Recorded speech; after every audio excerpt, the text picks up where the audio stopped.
নমস্কার, স্বপ্ননীল চ্যানেলে আপনাদের সকলকে স্বাগত। আমাদের আজকের গল্প পর্যটক রহস্য, লেখক অজেয় রায়।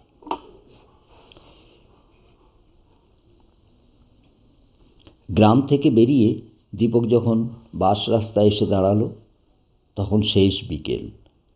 স্টপেজে ঘণ্টাখানেক অপেক্ষা করেও কিন্তু বোলপুরগামী বাসের দর্শন মিলল না। দীপক অস্থির হয়ে উঠল। কি ব্যাপার? রাত নেমে গেছে।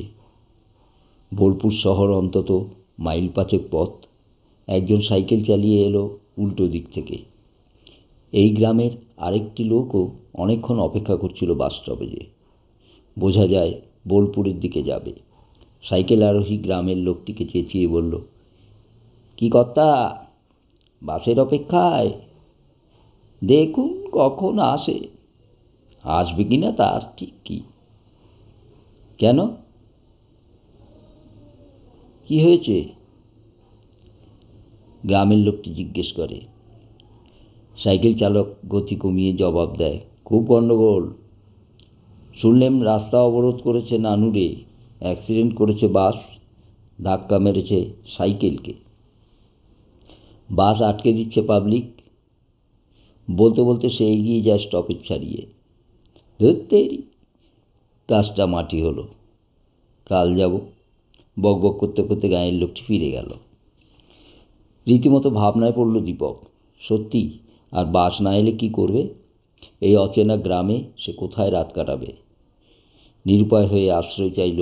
এখানে যা হোক, কিছু হয়তো মিলে যাবে, কিন্তু নিজের বাড়িতে চিন্তা করবে খুব।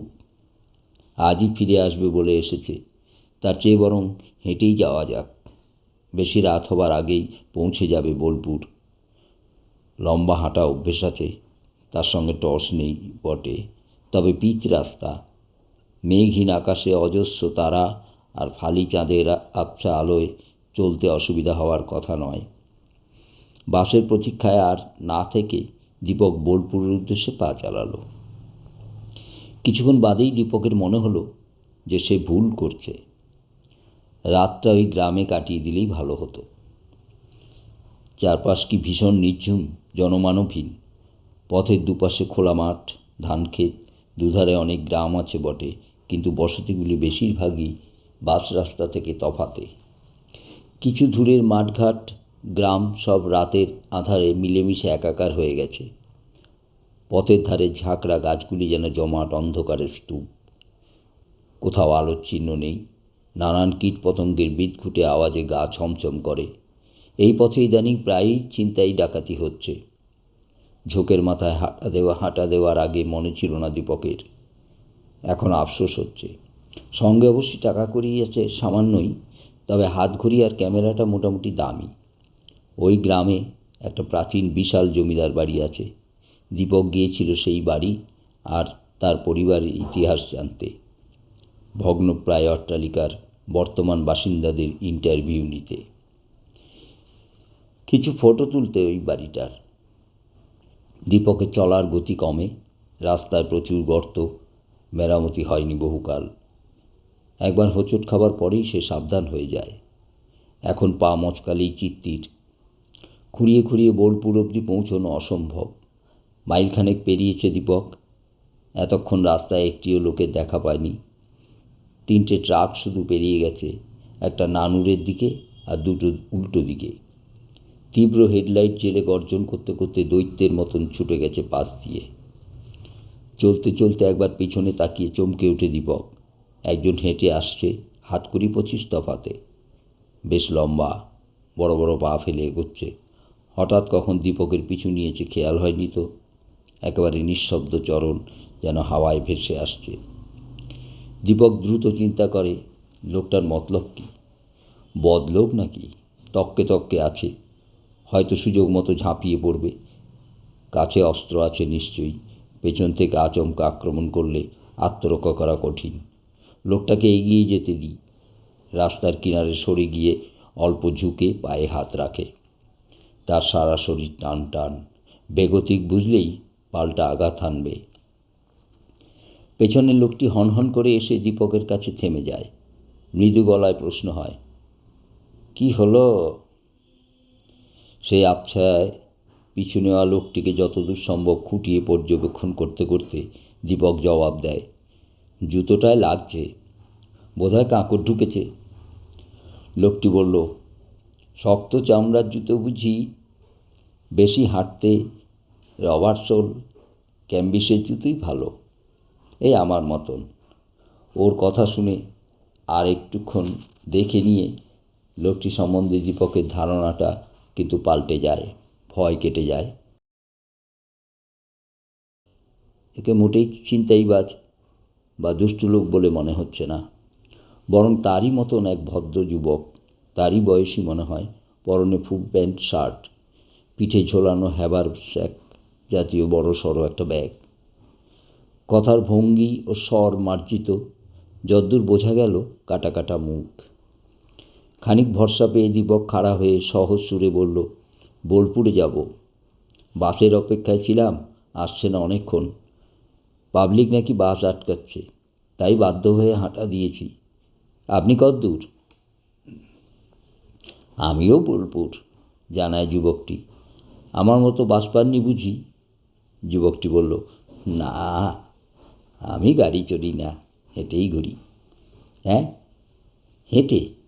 দীপক তাজ্জব, কোত্থেকে আসছেন? লাভপুর। হেঁটে হেঁটে? হ্যাঁ। উরি বাস! চাপা হাসে যুবক, বোধহয় দীপকের বিস্ময় উপভোগ করে। যুবকটির পোশাক, কাঁধের ব্যাগ, চলার ধরন, কথা ইত্যাদি বিচার করে একটা সম্ভাবনা চকিতে উদয় হয় দীপকের মনে। তবু নিশ্চিত হতে প্রশ্ন করে, আপনার বাড়ি বোলপুর? না। কোথায় তবে? বজবজ, দক্ষিণ 24 পরগনা। বোলপুরে কতদিন থাকবেন? থাকবো না, আজ রাতে শুধু হল্ট করব। এবার অনুমানটা বলে ফেলে দীপক। আপনি কি পর্যটক? আজ্ঞে হ্যাঁ, সবিনয় নিবেদন করে যুবক। বাহ, এই নির্জন পথে এমন সঙ্গী পেলে খাসা হয়। দীপক যুবককে বলে, চলুন একসঙ্গে যাওয়া যাক গল্প করতে করতে। আপত্তি নেই তো? না না, চলুন যাই, খুব ভালো লাগবে। যুবকের কণ্ঠে খুশির ছোঁয়া। 2 কদম হেঁটেই দীপক বলল, আমি কিন্তু আপনার স্পিডে চলতে পারবো না। জুতোটা বাগড়া দিচ্ছে। এবার ভনিতা নয়, সত্যি কথাই জানিয়েছিল দীপক। ঠিক আছে, আমি আপনার স্পিডেই হাঁটছি। যুবক সানন্দে রাজি। হালকা মনে চলতে চলতে দীপক প্রশ্ন করে, আপনি কত দেশ ঘুরেছেন? অনেক, ইন্ডিয়ার সব রাজ্য। তাছাড়া গেছি শ্রীলঙ্কা, আফ্রিকা। সমুদ্র পেরোলেন কি পায়ে হেঁটে? না না, হেসে ফেলে যুবক। জল পেরিয়েছি জাহাজে, নৌকোয়, তবে ডাঙায় গাড়ি চড়িনি এ পর্যন্ত, পায়ে হেঁটেই ঘুরেছি। আপনার নাম? জানতে চায় দীপক। মানিকলাল মণ্ডল। নামটা দীপকের অচেনা, তা হতেই পারে। দীপক জানে এ জগতে কত বিচিত্র শখ, কত বিচিত্র পেশা, কত বিচিত্র গুণ আছে। তাদের কজনেরই বা নাম প্রচার হয় তেমন। অন্যেরা জানতেই পারে না তাদের গুণ, তাদের বিচিত্র সব পেশা বা নেশা। পারে জানতে যদি তাদের নিয়ে প্রচার হয় খবরের কাগজে, পত্রপত্রিকায়, রেডিও, টিভিতে, তখন তাদের নাম ছড়ায়। কিন্তু বিচিত্র মানুষগুলি কজনের আর সে সৌভাগ্য ঘটে? হয়তো সারা জীবনই তারা অখ্যাত থেকে যায়। কখনো কখনো মৃত্যুর পরে তাদের কারো কারো বিষয়ে প্রচার হয় বটে, তখন তাদের নিয়ে হইচই হয়। দীপক হাত জোর করে বলে, নমস্কার, আমি দীপক রায়, বোলপুর শহর থেকে পাবলিশড বঙ্গবার্তা নামে সাপ্তাহিক পত্রিকার একজন রিপোর্টার। ও, রিপোর্টার? মানিকলাল উৎসুক ভাব দেখায়। আপনি কতদিন ধরে ঘুরছেন? জানতে চায় দীপক।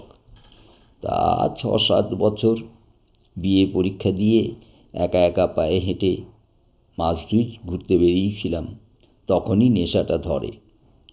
তারপর থেকেই লম্বা লম্বা পাড়ি দিচ্ছি বারবার। তা হয়েছে বই কি।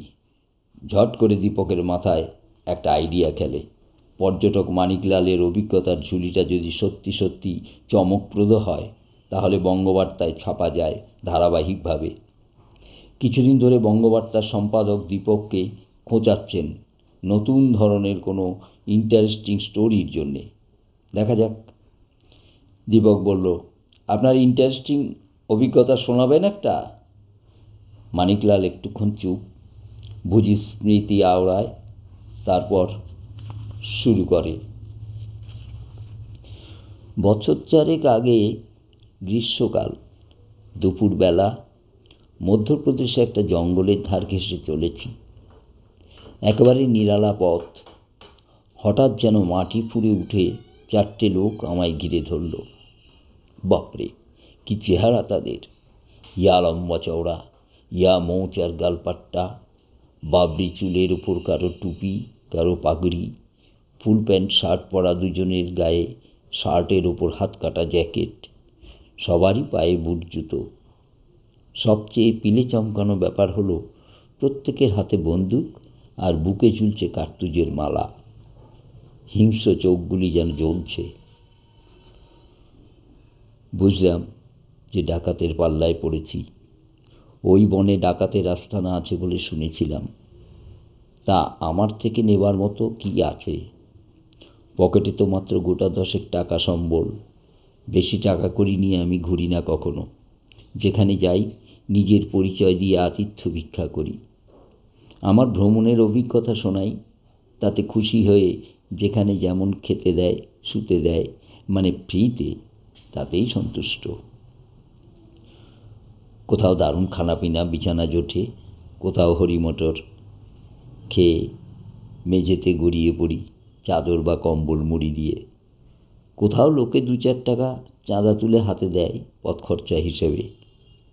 সেই রকমই 10টা টাকা ছিল সঙ্গে। ক্যামেরা বা কোনো দামি জিনিস রাখি না কাছে। রিস্ট ওয়াচটাও নেহাতি কম দামি।